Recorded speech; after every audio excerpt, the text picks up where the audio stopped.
16 Accords of Madness, Book 9. Vaermina's Tale.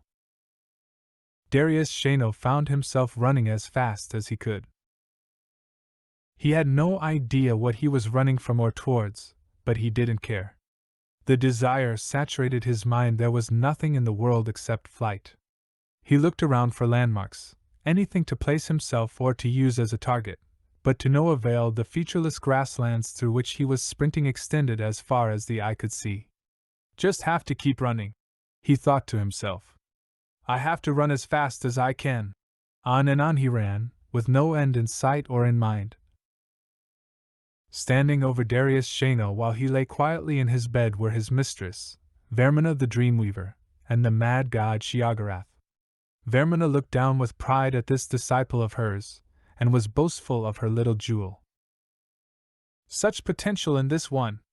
Through dreams of inspiration, I have nurtured literary talent into fruition, and now he stands in acclaim as an emerging bard and poet.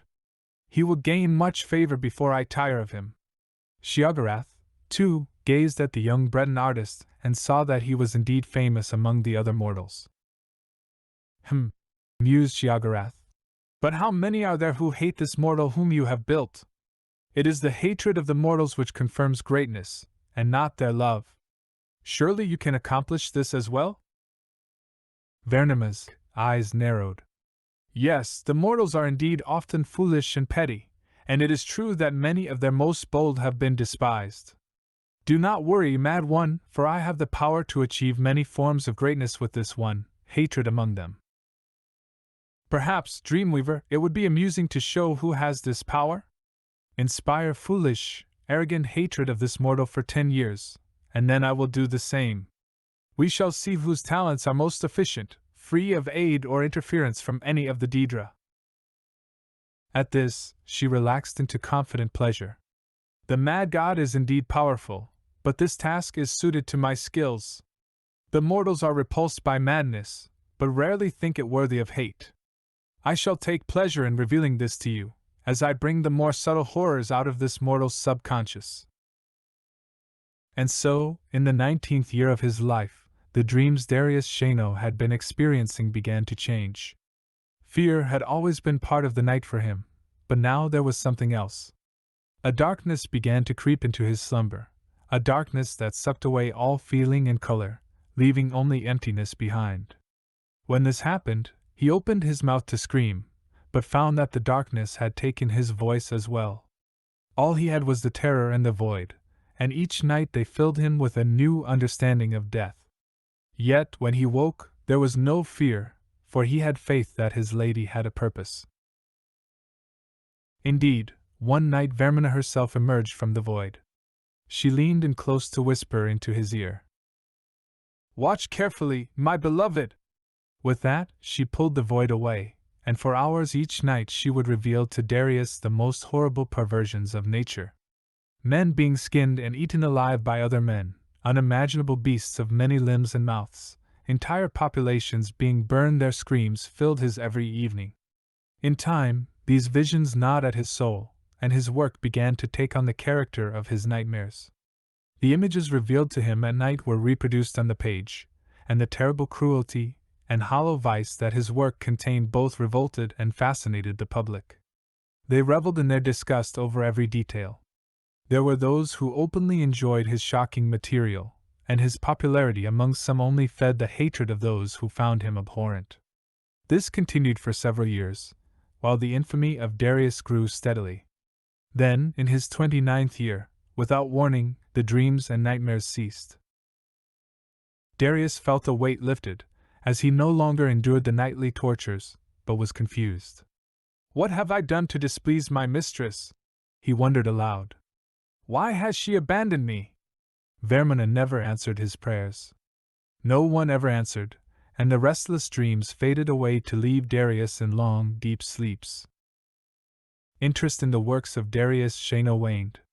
His prose became stale, and his ideas failed to provoke the shock and outrage they once had.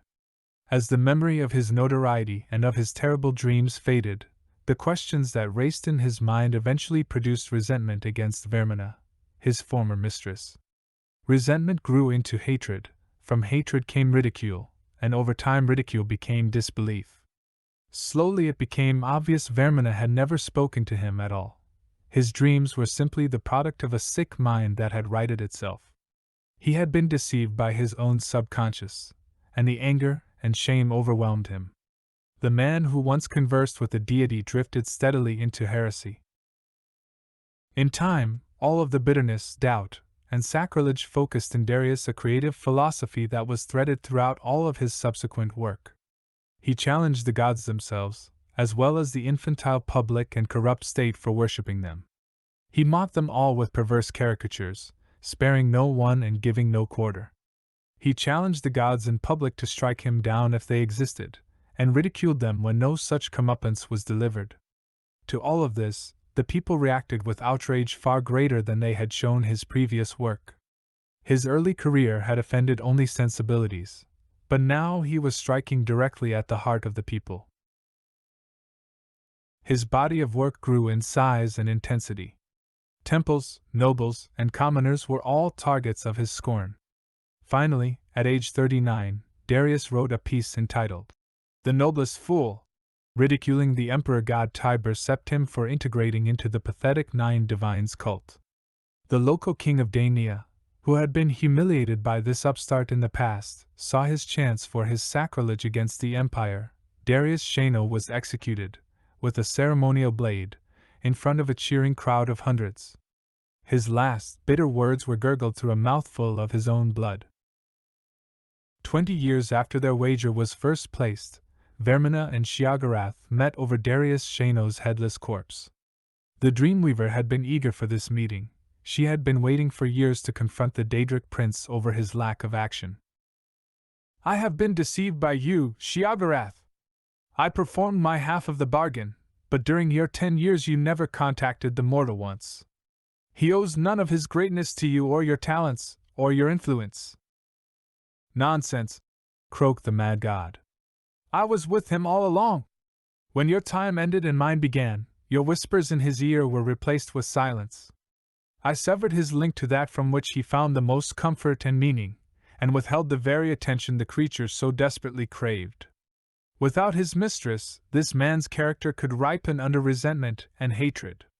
Now his bitterness is total and, overcome by a madness fueled by his rage, he feeds me in my realm as an eternal servant."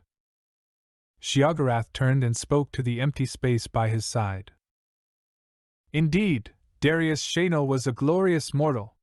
Despised by his own people, his kings, and even by the gods he mocked.